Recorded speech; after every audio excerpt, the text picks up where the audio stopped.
Video like जरूर कर लीजिए और ऐसे वीडियो लगातार फ्री में पाने के लिए चैनल को तुरंत सब्सक्राइब कर लीजिए और बेल आइकन को जरूर टैप कर लीजिए ताकि आगे भी सारे वीडियो आपको मिलते रहे। यूट्यूब में फॉलो करते हैं तो प्लीज ये वाला फ्री टेलीग्राम चैनल जरूर ज्वाइन कर लीजिएगा। सारे नोटिफिकेशन सारे अपडेट यहीं पे आते हैं, ध्यान रखिए। दोस्तों, स्टडी फॉर सिविल सर्विसेज के यूट्यूब चैनल में आपका स्वागत है। ये हम अर्थव्यवस्था के लेक्चर सीरीज को कंप्लीट कर रहे थे और यहाँ हमने कुछ परिभाषाओं को देखा था। पिछले लेक्चर में हमने जहाँ बात को ख़त्म किया था वो प्रवेश अवरोध की चर्चा थी, यानी बैरियर टू एंट्री। किसी भी व्यवसाय में घुसने के लिए जो इच्छुक कंपनियाँ हैं उनके रास्ते में कौन कौन से अवरोध आते हैं और वहाँ जो पहले से जड़ जमाए हुए फर्म हैं या कंपनियाँ हैं वो इसका आराम से बिना कोई नुकसान उठाए फ़ायदा लेते हैं। तो ये सब हमने देखा था। यहाँ से हमें बात को शुरू करना है।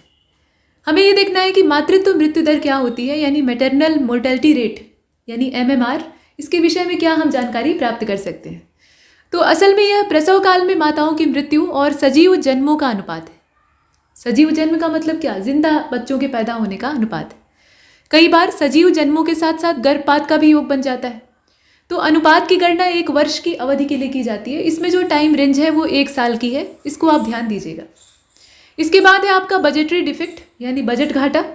तो सरकार की आय और कर राजस्व के द्वारा उसका जो व्यय है वो पूरा ना हो सके। सरकार की आमदनी के जितने भी स्रोत हैं उसमें कर भी आता है, तो उन सभी को अगर जोड़ दिया जाए तब भी जो व्यय है, खर्चा है, वो पूरा ना पड़े। तो इसको हम क्या कहेंगे? इसको कहेंगे सीधे सीधे घाटा, और ये बजट का घाटा है। अगला जो कॉन्सेप्ट है ये ब्रूटलैंड कमीशन का है। तो संयुक्त राष्ट्र के द्वारा 1983 में विश्व की पर्यावरण समस्याओं के अध्ययन के उद्देश्य से एक आयोग का गठन किया गया जिसका नाम था ब्रूटलैंड आयोग, और इसमें धारणीय विकास की परिभाषाओं को बड़े व्यापक तौर पे उद्धृत किया गया। मतलब जो धारणीय विकास यानी सस्टेनेबल डेवलपमेंट का कॉन्सेप्ट है उसको यहाँ बड़ा महत्व दिया गया। तो ये एक अच्छी बात है। ब्रूटलैंड कमीशन का संबंध उससे था भी। यहाँ देखिए बेरोजगारी जो कि सबसे बड़ी समस्या है। तो अनएम्प्लॉयमेंट में अगर अर्थव्यवस्था की निगाह से देखा जाए, अर्थशास्त्र के दृष्टिकोण से देखें तो इसकी क्या परिभाषा हो सकती है? अर्थशास्त्र यानी आपकी इकोनॉमी ये कहती है कि वे सभी व्यक्ति जो कि काम के अभाव में, काम का अभाव है यानी काम है ही नहीं है, उसके कारण बेकार बैठे हुए हैं और रोजगार कार्यालयों, मध्यस्थों, मित्रों, संबंधियों के माध्यम से किसी संभावित रोजगार की अपेक्षा रखते हैं यानी प्रयास कर रहे हैं। 2 चीज़ें यहाँ पर कही गई हैं कि काम उनको मिल नहीं रहा है, उसके अभाव में वो बेकार बैठे हुए हैं, लेकिन वो करना चाहते हैं। यहाँ ये नहीं कहा गया है कि वो बैठ के मक्खी मार रहे हैं और वही करने की उनकी इच्छा है, वो खटिया पर से उठना ही नहीं चाहते। ये बात नहीं है। जो तत्पर लोग हैं सिर्फ उन्हीं को बेरोजगार की श्रेणी में गिना जा रहा है। तो ऐसे व्यक्ति जो काम करना तो चाहते हैं लेकिन काम नहीं मिल रहा है, इसके लिए वो तमाम सोर्स पानी लगा रहे हैं, रिश्तेदारों से बात कर रहे हैं कि आपकी बड़ी पहुंच है, उनके यहाँ लगवा दीजिए, अपनी फैक्ट्री में रखवा दीजिए, कोई रखने को तैयार नहीं। तो ऐसी परिस्थिति में कहा जाएगा कि आप बेरोजगार हैं। ठीक है। वर्तमान में कार्य की जो वर्तमान दशाएं हैं और प्रचलित पारिश्रमिक दर है उस पर वो अपने जो भी काम है उसको करने के लिए तत्पर हैं। मतलब उनके दिमाग में ये है कि चाहे जितना भी पारिश्रमिक मिले हम कर लेंगे, हमें तत्काल में आवश्यकता है, लेकिन उसके बावजूद उनको मिल नहीं रहा है। तो ऐसे व्यक्तियों को कहा जाएगा बेरोजगार। इसके बाद है भुगतान संतुलन। तो बैलेंस ऑफ पेमेंट्स इसको कहा जाता है, BOP। किसी देश के वर्ष भर की, यहाँ ध्यान से देखिएगा, किसी देश के वर्ष भर की अवधि में शेष विश्व से यानी पूरी जो बची हुई दुनिया है उससे चालू और पूंजीगत खातों पर हुए समस्त लेन देन का जो सांख्यिकी सारांश होता है, मतलब एक सांख्यिकी समरी होती है, डाटा होता है, तो उसी को हम कहते हैं भुगतान संतुलन।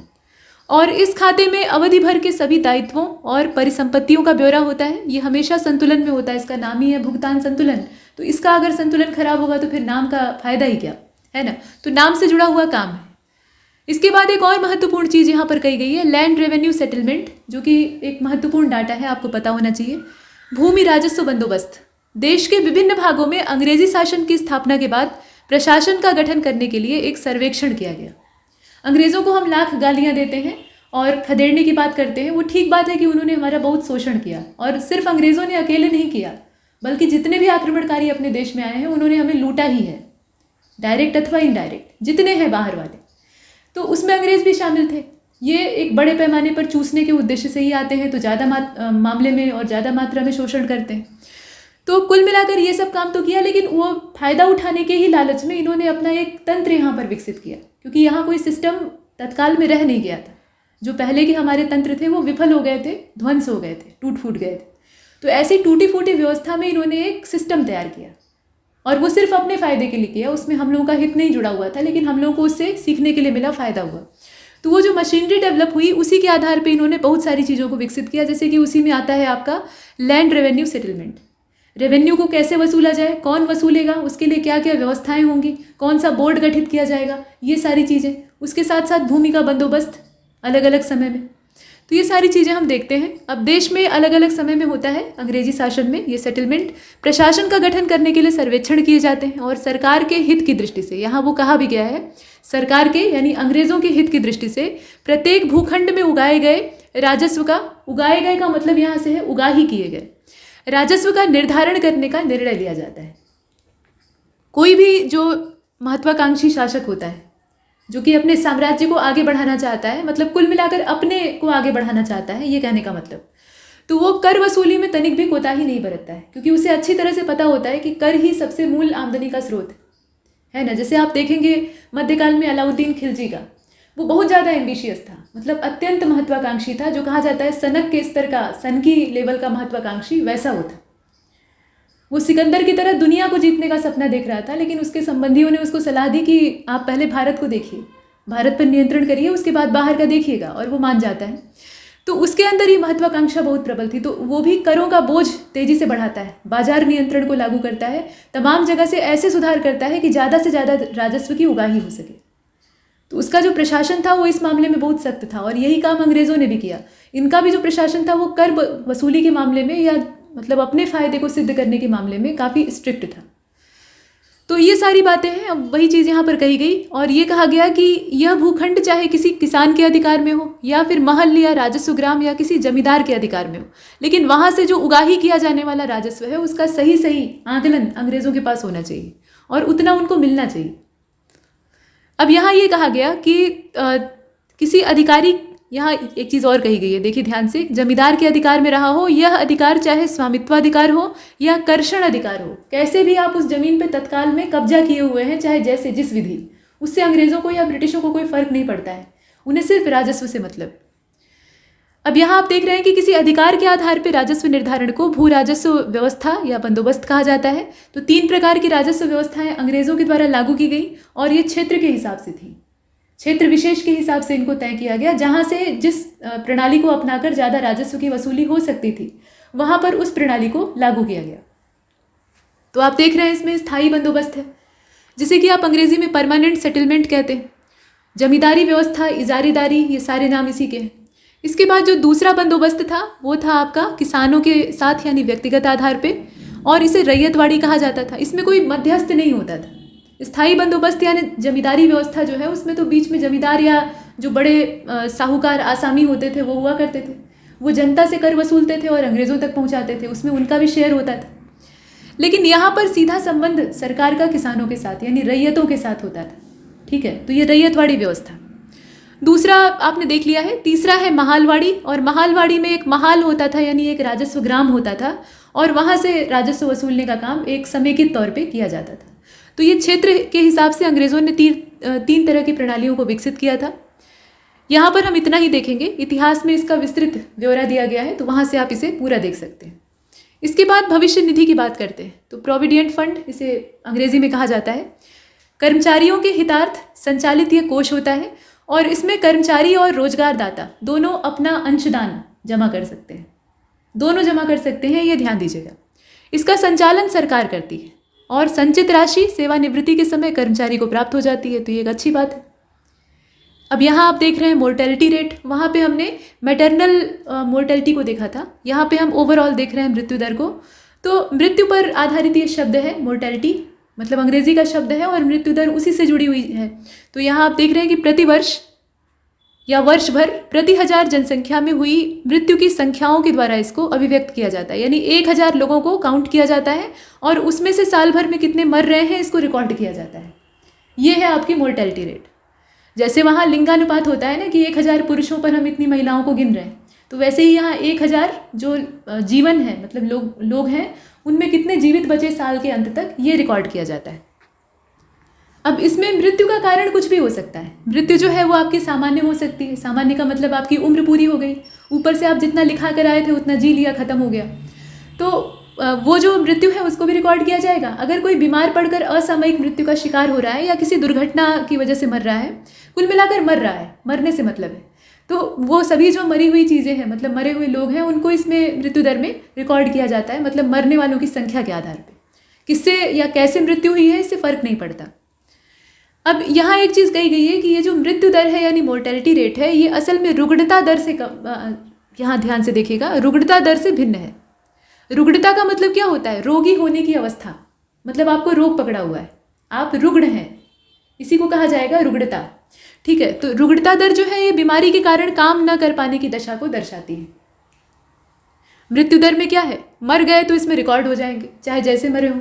लेकिन रुग्णता दर में क्या है? अगर आप बीमार हैं लेकिन उसके बावजूद आप अपना हाथ पैर हिला रहे हैं, काम कर रहे हैं जो आपके दैनिक काम है, और यहाँ दैनिक काम की बात नहीं हो रही है, यहाँ काम का मतलब है आपका रोजगार। तो आप अपने रोजगार को जैसे तैसे खींच कर आगे बढ़ा रहे हैं रोगी होने के बावजूद, तो आप रुग्णता दर में नहीं शामिल होंगे, आप नहीं काउंट किए जाएंगे। आपको तब रुग्ण माना जाएगा जब आप काम धंधा छोड़कर चारपाई पकड़ लीजिए, तो वो रुग्णता दर में रिकॉर्ड होगा। मतलब काम पर आप उपस्थित नहीं हो रहे हैं और बीमारी उसका कारण है, तो आपकी जो बीमारी है वो रुग्णता दर में रिकॉर्ड की जाएगी। तो ये मामला है, ये अर्थशास्त्र का अपना पैमाना है। इसके बाद इन्फ्लेशन, तो सामान्य कीमत स्तर में वृद्धि, सीधी बात है, इसे हिंदी में क्या कहा जाता है? मुद्रास्फीति। इसके बाद है राष्ट्रीय उत्पाद या आमदनी आप कह सकते हैं, नेशनल प्रोडक्ट या इनकम। तो किसी देश में उत्पादित वस्तुओं और सेवाओं के मूल्यों और विदेशों से प्राप्त आय का योगफल किया जाता है। क्या होता है? किसी देश में उत्पादित वस्तुओं और सेवाओं के मूल्यों और विदेशों से प्राप्त आय का हम योग कर देते हैं, ये मामला है। इसके बाद अब यहाँ चूंकि हमने रुग्णता दर के पीछे चर्चा की थी और उसके विषय में कहा था, तो यहाँ पर आ गया ये मॉर्बिडिटी।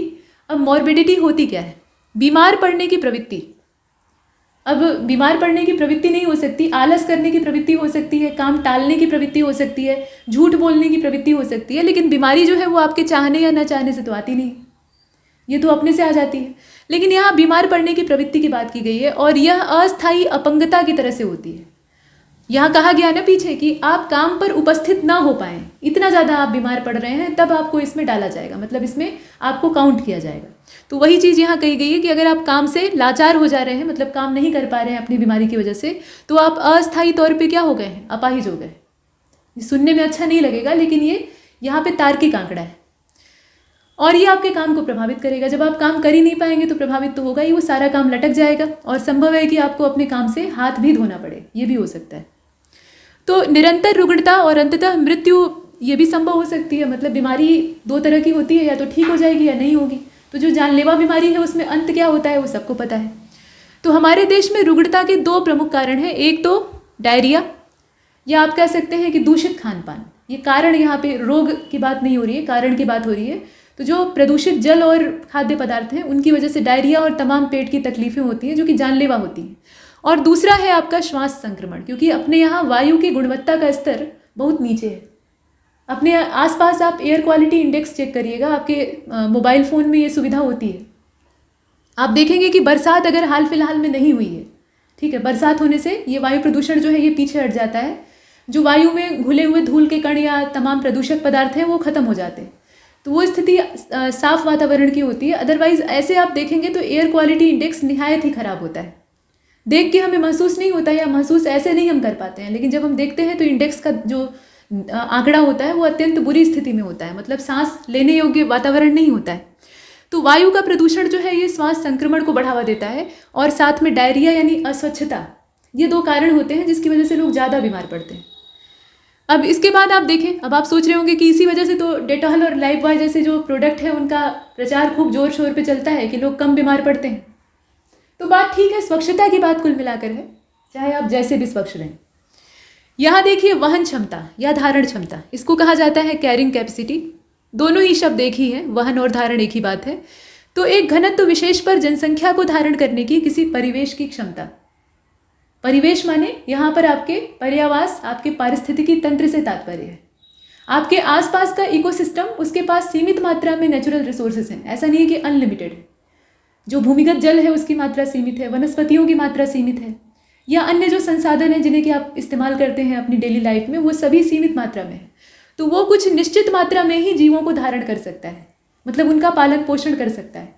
अगर जनसंख्या ज़्यादा बढ़ जाएगी तो जो संसाधन है वो धीरे धीरे तेज़ी से ख़त्म होने लगेंगे, धीरे धीरे नहीं, मतलब उनकी जो खत्म होने की रफ्तार है वो दुगनी चौगुनी हो जाएगी जैसा उनका खर्च होगा, और वो बहुत जल्दी समाप्त हो जाएंगे और वो पूरा पर्यावास, वो पूरा क्षेत्र जो है वो नष्ट हो जाएगा। ठीक है, तो यही स्थिति हमारी पृथ्वी की और विशेष रूप से हमारे देश की हो रही है। अपने देश में जनसंख्या का दबाव बहुत ज़्यादा है। तत्काल की स्थिति ये है कि सबसे ज़्यादा आबादी हमारे पास ही है और क्षेत्रफल उतना ही है बल्कि और कम होता गया है। ऐसा तो है नहीं कि आबादी के साथ साथ हमारा जो एरिया है वो भी फैलता जा रहा है, और संसाधन जितने पहले थे उससे कम हो गए हैं। खर्च होते होते अब उनका जो अमाउंट है वो काफ़ी कम हो गया है। तो अब जो बचे हुए संसाधन हैं और जितने लोग पैदा हो गए हैं, जो पैदा हो रहे हैं उनकी तो बात जाने ही दीजिए, जितने लोग पैदा हो गए हैं उनका क्या करना है ये सोचने वाली बात है। ठीक है, ये चिंता का विषय है। तो अगर हम जनसंख्या नियंत्रण बहुत कड़ाई से लागू भी कर देते हैं, मतलब उसको एकदम गला दबा के लोगों को मानने पर मजबूर भी कर देते हैं, तो उस परिस्थिति में भी जो जन्म ले चुके लोग हैं उनको कैसे यूटिलाइज करना है ये बहुत चैलेंजिंग होगा सभी के लिए। ठीक, तो ये वहन क्षमता इसी बात को दर्शाती है कि किसी पर्यावास या किसी भी इकोसिस्टम की अपनी एक कैपेसिटी होती है, अपनी क्षमता होती है, और उतना ही वो धारण कर सकता है, उससे ज़्यादा नहीं। अब यहाँ ये कहा गया कि यदि जनसंख्या धारण क्षमता से ज़्यादा हो जाए तो अपर्याप्त स्थान होगा, मतलब जहाँ आराम से 2 लोग फैल कर रह रहे थे वहाँ 10 लोग और आ जाएं तो आप सोचिए ना, भीड़ बढ़ जाएगी, एकदम कंजेस्टेड हो जाएगा, धक्का मुक्की शुरू हो जाएगी। तो वही स्थिति अपने देश की और अपने पर्यावरण की। तो वही कहा गया कि धारण क्षमता जो है उससे ज़्यादा हो जाए, या कुछ भी ऐसी परिस्थिति होती है कि आबादी बढ़ जाए एकदम से किसी क्षेत्र में, तो अपर्याप्त स्थान उपलब्ध होगा, खाद्य पदार्थ सभी को पूरा नहीं मिलेगा। 2 लोग वहाँ आराम से पेट भर सकते थे, अब 10 लोग और आ गए हैं, यानी कुल मिलाकर 1 दर्जन लोग हो गए हैं, तो उनका पेट कैसे भरेगा? जितना खाने के लिए उपलब्ध सामान था उतना ही है, तो उसमें छोटा छोटा हिस्सा लगेगा, किसी की भी भूख मिटने वाली नहीं है। इसके अलावा जो निर्वाह से जुड़ी हुई कठिनाइयां हैं वो सब सामने आएंगी, और इसका परिणाम क्या होगा? प्रजनन प्रक्रिया बाधित होने लगती है। पहले तो प्रजनन जो है वो खूब जोर शोर पर होता है। जब जीवन के लिए अनुकूल दशाएं लोगों को मिलती हैं, किसी भी जीव को मिलती हैं, उसमें मनुष्य भी शामिल है। ठीक है, तो अनुकूल दशा मिलने पर प्रजनन की जो प्रक्रिया है वो तेज हो जाती है, ज़्यादा मात्रा में उनके जो ऑफस्प्रिंग हैं वो पैदा होने लगते हैं। ठीक है, लेकिन जब विषम दशाएं उत्पन्न होती हैं कि खाने के लिए नहीं हट रहा है, रहने के लिए नहीं हट रहा है, तो लोग वहाँ से छोड़ छोड़ कर कुछ तो पलायन करना शुरू हो जाएंगे। जिंदा रहना है तो ये करना पड़ेगा। कुछ जो है वो वहीं मारे जाएंगे, और जो है वो भी चैन से जी नहीं पाएंगे, तो उनकी जो फर्टिलिटी है, जो प्रक्रिया है वो बाधित हो जाएगी। रिप्रोडक्शन का सिस्टम उनका वहीं से अवरुद्ध होने लगेगा, और इससे क्या होगा? फिर आबादी पर नियंत्रण स्थापित हो जाएगा। तो विभिन्न प्रजातियों की धारण क्षमताएं परिवेशानुसार, परिवेश के हिसाब से भिन्न भिन्न हो सकती हैं, और अनेक कारणों से समय के साथ इनमें परिवर्तन भी संभव है। ठीक है, परिवेश जैसा है उसके हिसाब से वहाँ पर रहने वाली जो प्रजाति है उसकी प्रजनन की क्षमता है या उनकी जो जनसंख्या है वो उसी पर आधारित है। लेकिन तब क्या हो जब परिवेश की ही प्रकृति बदल जाए? 2 तरह की स्थितियाँ हो सकती हैं। या तो परिवेश उजड़ जाए, वहाँ रहने लायक ही ना बचे, तो प्रजाति जो है वो नष्ट हो जाएगी या वहाँ से पलायन कर जाएगी। और दूसरा ये भी तो हो सकता है कि वो पहले से ज़्यादा फर्टाइल हो जाए, क्षेत्र ज़्यादा उत्पादक हो जाए, वहाँ और ज़्यादा अनुकूल दशाएं उपलब्ध हों, तो जो प्रजाति वहाँ पर निवास कर रही थी उसके तो दोनों हाथ में लड्डू हैं। मतलब क्या होगा? वो बहुत तेज़ी से ग्रो करने लगेगी, उसकी आबादी तेज़ी से बढ़ने लगेगी। और ऐसा भी अपने प्राकृतिक क्षेत्रों में या पर्यावासों में देखने के लिए मिला है, हालांकि ये रेयर है। तो ये सब हमने देखा। अब इसके बाद हम यहाँ पे गुड्स और सर्विसेज टैक्स को, सर्विस टैक्स को दोबारा देख रहे हैं। पीछे भी हमने एक बार देखा था। तो आप जानते ही हैं कि जितने इनडायरेक्ट टैक्स थे अपने देश में, उसमें से अधिकांश को एक में मर्ज करके इसे एक नए रूप में सामने लाया गया, जिसका नाम था गुड्स एंड सर्विस टैक्स, और ये 1 जुलाई 2017 से लागू हो गया। तो यह वस्तुओं और सेवाओं पर लगने वाला इनडायरेक्ट टैक्स है, यानी अप्रत्यक्ष कर है, जुलाई से लागू हुआ था। और कई प्रकार के कर जैसे कि बिक्री कर, एकल कर, इन सबको समाप्त करके इसको लागू किया गया। वस्तु और सेवा कर प्रत्येक स्तर पर, ध्यान दीजिएगा, प्रत्येक स्तर पर वस्तुओं और सेवाओं के वर्धित मूल्य पर लगता है, वर्धित मूल्य पर लगता है। और कर की कई दरें होती हैं, जैसे कि 0%। अब ये उत्पाद पर निर्भर करता है, तो 0% या फिर 5%। 0% का मतलब है कर नहीं लग रहा है, मतलब GST नहीं लग रहा है। 5% लग रहा है, 12% लग रहा है, 18% लग रहा है, और मैक्सिमम 28% लग रहा है। तो इस हिसाब से अगर देखा जाए तो सभी वस्तुओं और सेवाओं पर ही लागू होता है, और पूरे देश में जो दर है वो एक समान रहती है। ठीक है, कराधान पद्धति का एकीकरण किया गया। कुछ मामलों में अच्छा है, कुछ मामलों में बुरा है। यहाँ आप सकल घरेलू उत्पाद को देख रहे हैं, तो ग्रॉस डोमेस्टिक प्रोडक्ट इसको आप अंग्रेजी में कहते हैं। ठीक है, ये आप देखें, परिभाषा क्या हो सकती है? तो एक वर्ष में किसी देश के घरेलू क्षेत्र में उत्पादित अंतिम रूप से तैयार वस्तुओं और सेवाओं का जो मौद्रिक मूल्य होता है, मुद्रा मूल्य होता है, उसको हम कहते हैं सकल घरेलू उत्पाद। और जीडीपी यानी ग्रॉस डोमेस्टिक प्रोडक्ट, ये असल में देश की आर्थिक शक्ति को मापने का काम करता है। कहते हैं ना, जीडीपी इतनी बढ़ गई, उतनी बढ़ गई या इतनी कम हो गई, तो इसके आधार पे हम ये अंदाज़ा लगाते हैं कि हमारी जो इकोनॉमिकल कंडीशन है वो कैसी है। तो ये आर्थिक शक्ति का एक तरह से मापक है। और जीडीपी जो है ये जीडीपी प्रति व्यक्ति जो होता है ये सामान्यतः देश के जीवन स्तर का सूचक माना जाता है। ध्यान दीजिएगा, जीडीपी जो है ये देश के जीवन स्तर का सूचक नहीं होता है, लेकिन प्रति व्यक्ति के आधार पर जब रिकॉर्ड किया जाता है तो वहाँ हमें जीवन स्तर की सूचना प्राप्त होती है। इसके बाद आप सकल वर्धित मूल्य यानी ग्रॉस वैल्यू एडेड को देखेंगे। और सकल वर्धित मूल्य की गणना सकल घरेलू उत्पाद और सहायकी में अप्रत्यक्ष कर की जो राशि होती है उसको घटा कर की जाती है। मतलब ये हुआ कि जीवीए का अगर आपको मान निकालना है तो जीडीपी में आप पहले तो सब्सिडी को जोड़ेंगे और जितने भी इनडायरेक्ट टैक्स हैं उनको माइनस कर देंगे। सीधे सीधे आपको इसका जो मान है वो प्राप्त हो जाएगा। यहाँ हम जीवीए के कैलकुलेशन की बात कर रहे हैं। कैसे निकालेंगे? तो जीडीपी में आपको सब्सिडी जोड़नी है और जो इनडायरेक्ट टैक्स है उनको माइनस करना है। तो ये सब आपने देख लिया है। इसके बाद मर्चेंट बैंकर्स को देख लेते हैं। तो मर्चेंट बैंकर्स ये होते कौन हैं? व्यापारी बैंक कंपनियों को सलाह देने का और उनके अंश और ये ऋण निर्गमन का जो काम होता है इसके प्रबंधन के लिए जाने जाते हैं। मतलब इन बैंकों के माध्यम से यही सारे काम किए जाते हैं। ये वित्तीय संस्थान भी हो सकते हैं, बैंक भी हो सकते हैं या निवेश बैंक भी हो सकते हैं। मतलब एक आप कह सकते हैं कि ये वित्तीय संस्थाएं होती हैं जो कि इस तरह के काम को करती हैं। तो आगे अभी बहुत सारे तथ्य हैं, बहुत सारी सूचनाएं हैं, बहुत सारे कॉन्सेप्ट हैं जिन्हें कि हमें अभी क्लियर करना है। तो अभी ये श्रृंखला आगे चलती रहेगी, इसमें इतना ही, ठीक है। और आप में से बहुत सारे लोग इस संशय में रहते हैं कि सिलेबस कंप्लीट होगा या नहीं होगा, आधे पर तो नहीं छोड़ दिया जाएगा। ऐसा कुछ नहीं है। इसके सारे वीडियोस देख लीजिएगा, जितने भी पार्ट इसके आएंगे। ये आवश्यक नहीं है कि रोज़ का रोज़ आए। कभी कभी किसी सब्जेक्ट का एक दिन पोस्ट किया जाता है तो अगले दिन दूसरा सब्जेक्ट आ जाता है, लेकिन एक क्रमवार वीडियो आपको मिलेंगे। जैसे कि इकोनॉमी का पहला मिला तो उसके बाद दूसरा भी मिलेगा, तीसरा भी मिलेगा। और उनकी जो पूरी प्लेलिस्ट है वो हमारे चैनल पे अवेलेबल है। हम पूरा सिलेबस कंप्लीट करवाएंगे, साथ में करंट अफेयर आपको मिल ही रहा है लगातार। तो बस आपको पढ़ते रहना है और किसी चीज़ की चिंता नहीं करनी है। तब तक के लिए नमस्कार।